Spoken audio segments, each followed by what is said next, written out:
حضرات محترم، اللہ رب العالمین کے فضل و کرم سے ماہ رمضان کا آغاز ہو چکا ہے، اور یہ اللہ کا مہمان ہمارے پاس صرف ایک مہینے کے لیے آتا ہے، اور آتا بھی ہمارے فائدے کے لیے۔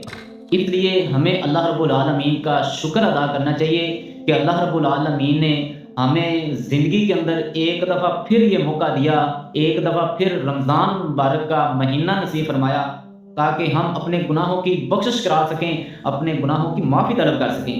ایک ایسا مہینہ جس کے اندر اللہ رب العالمین جنت کے دروازے کھول دیتے ہیں، جہنم کے دروازے بند کر دیتے ہیں، اور شیاطین کو جکڑ دیا جاتا ہے، بند کر دیا جاتا ہے، تاکہ وہ اللہ کے بندوں کو اس طرح گمراہ نہ کر سکیں جس طرح وہ عام دنوں کے اندر اللہ کے بندوں کو گمراہ کرتے ہیں۔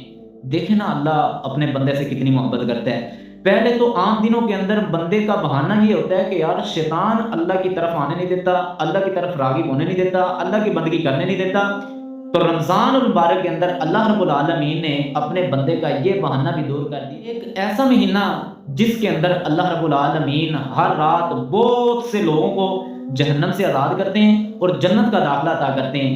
ایک ایسا مہینہ جس کے اندر اللہ رب العالمین ہر دن اور ہر رات اپنے بندوں کی توبہ قبول کرتے ہیں اور دعائیں قبول کرتے ہیں۔ تو محترم بھائیو، ایسا عظیم و شان مہینہ پانا یقیناً اللہ رب العالمین کی بہت بڑی نعمت ہے، اور اس نعمت کی قدر و منزلت کا اندازہ آپ اس بات سے لگا سکتے ہیں کہ سلف صالحین رحمہ اللہ رمضان المبارک سے 6 ماہ پہلے یہ دعائیں کرنا شروع کر دیتے تھے کہ اللہ دن تھوڑے رہ گئے ہیں، سانو رمضان المبارک کا مہینہ نصیب فرما دے۔ یعنی رمضان المبارک سے 6 ماہ پہلے اللہ سے یہ دعائیں کرنا شروع کر دیتے تھے کہ اللہ ہمیں رمضان تک مہلت دے دے، ہمیں رمضان نصیب فرما دے۔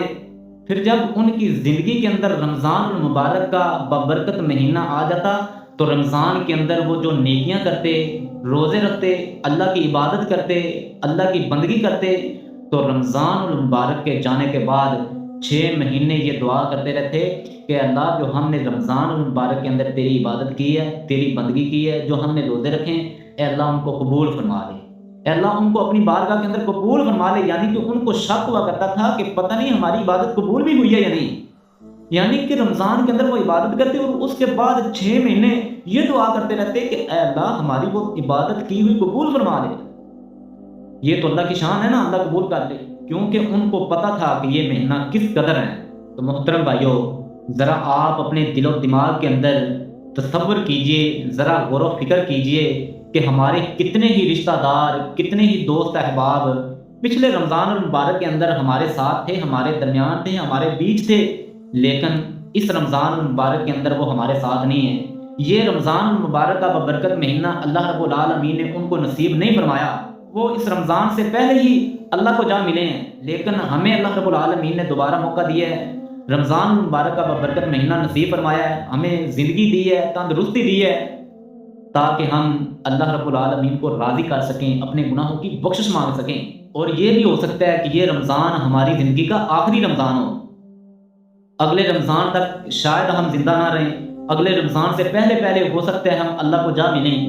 تو محترم بھائیو، اس لیے اس رمضان المبارک کو غنیمت سمجھتے ہوئے اس سے بھرپور فائدہ اٹھائیں، تاکہ ہم اگلے رمضان تک زندہ نہ بھی رہیں تو یہ رمضان المبارک ہمارے لیے کفایت کر جائے، ہمارے لیے کافی ہو جائے، ہمیں یہ جنت کا حقدار بنا دے۔ اور یہ تب ہی ممکن ہے جب ہم اس کو عقل و شعور کے ساتھ، عقل و فہم کے ساتھ گزاریں گے۔ اسی لیے جب رمضان المبارک کا مہینہ آتا تو اللہ کے رسول صلی اللہ علیہ وسلم اپنے صحابہ کو اس کی بشارت سناتے، اس کی مبارکباد دیتے، جیسا کہ حضرت ابو ہریرہ رضی اللہ تعالیٰ عنہ بیان کرتے ہیں کہ اللہ کے رسول صلی اللہ علیہ وسلم نے رمضان المبارک کی آمد پر صحابہ کرام رضوان اللہ مجمعین کو اس کی بشارت سناتے ہوئے فرمایا: اتاکم رمضان الشہر المبارک فرض اللہ عز وجل علیکم صیامہ تفتح فیہ ابواب الجنہ وتغلق فیہ ابواب الجحیم وتغل فیہ مردۃ الشیاطین۔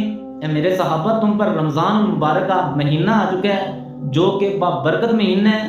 فرض اللہ عز وجل علیکم صیامہ، اللہ رب العالمین نے تم پر اس مہینے کے روزے فرض کر دیے۔ تفتح فیہ ابواب الجنہ، اس مہینے کے اندر جنت کے دروازے کھول دیے جاتے ہیں۔ وتغلق فیہ ابواب الجحیم، اور جہنم کے دروازے بند کر دیے جاتے ہیں۔ وتغل فیہ مردۃ الشیاطین، اور سرکش شیاطین کو جکڑ دیا جاتا ہے، بند کر دیا جاتا ہے۔ اور اللہ رب العالمین نے اس مہینے کے اندر ایک رات ایسی بنائی ہے کہ جو 1000 مہینوں کی عبادت سے بہتر ہے۔ جو بندہ اس ایک رات کی عبادت کر لیتا ہے وہ ایسے ہی ہے جیسے اس نے 1000 مہینوں کی عبادت کر لی۔ اور جو بندہ اس کی خیر سے محروم کر دیا جائے، دراصل وہ بندہ ہی محروم ہے۔ تو محترم بھائیو، اللہ رب العالمین سے دعا ہے کہ اللہ رب العالمین ہمیں اس رمضان المبارک سے بھرپور فائدہ اٹھانے کی توفیق عطا فرمائے۔ وآخر دعوانا ان الحمد للہ رب العالمین۔